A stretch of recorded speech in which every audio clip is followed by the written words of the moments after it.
Diablo 4's long-awaited beta kicked off this past weekend, and I got a chance to preview the game during the early access window. After about 10 hours of dungeon crawling, I'm really excited to play the full game in June. Before getting any further, let me just say this video does not contain story spoilers.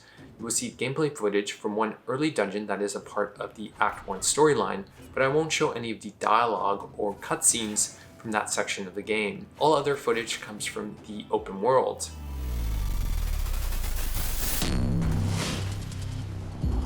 If you weren't following the beta on social media, you might have missed that the early access weekend got off to a rough start.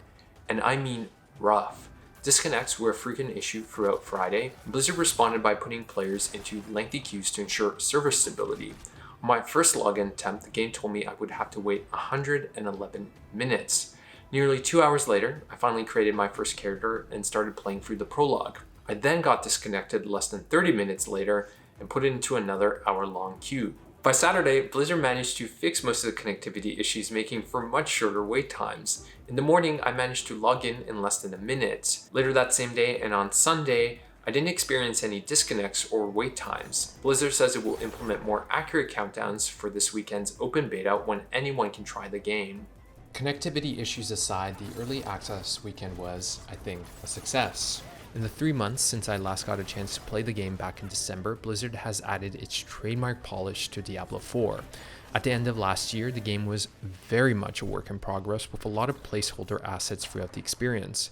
Some characters had computer-generated voiceovers, there were missing tooltips, and plenty of bugs. You get the picture. But even in that state, I had so much fun with Diablo IV. This past weekend left me even more excited for June 6th. A big part of that was having more time to immerse in Diablo 4's systems and world. When I played the game in December, there was a personalized watermark splashed across the screen to discourage preview participants from breaking their NDA. That's gone with the beta, making it a lot easier to appreciate the work of the game's art team. The world of Sanctuary is the star of Diablo 4. Every town has a sense of atmosphere that makes you want to see everything there is to explore. More consequential is how good the progression and class mechanics feel in Diablo 4. I played as a rogue and experimented with both melee and range builds.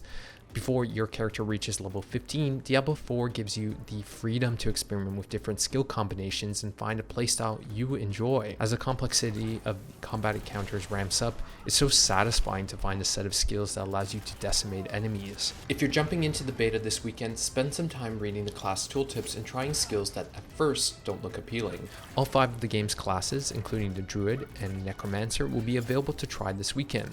That's a change from early access when only the Barbarian, Sorcerer, and Rogue were on offer. One area of Diablo 4 that could use more polish is the user interface. It feels sterile compared to everything else the game has to offer. There are also some odd design choices. For example, there's a button for sorting items, but no option to change how they're sorted. Consistency is another problem. Blacksmiths allow you to salvage your items all at once, but there's no similar option for selling loot to merchants. Also missing are features that are standard in most modern action RPGs. For instance, you can't change the scale of the UI or make the map transparent.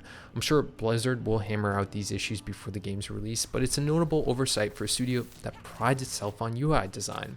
One thing this past weekend didn't answer is how Diablo 4's live service elements will play out. If the connection issues didn't make things clear, D4 is an MMO. As you play the game, you will see other players slaying monsters, and you can invite them to join your party.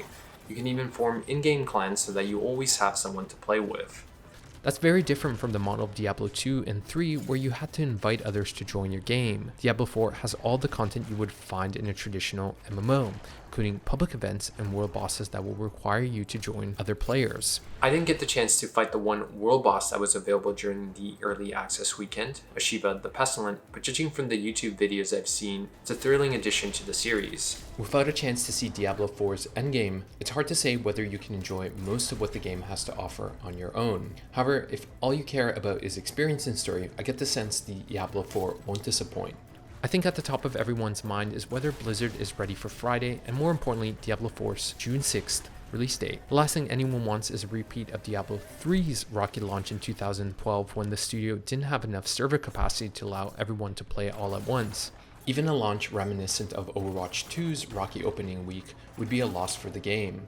How things turn out this weekend will go a long way toward answering that question. Diablo IV open beta begins tomorrow, March 24th at 12 p.m. ET. You can play on PC, Xbox, or PlayStation. If you manage to get to level 20 with a single character, you will get a cute wolf pack cosmetic you can use in the final game. Expect more Diablo IV coverage from Engadget later this year.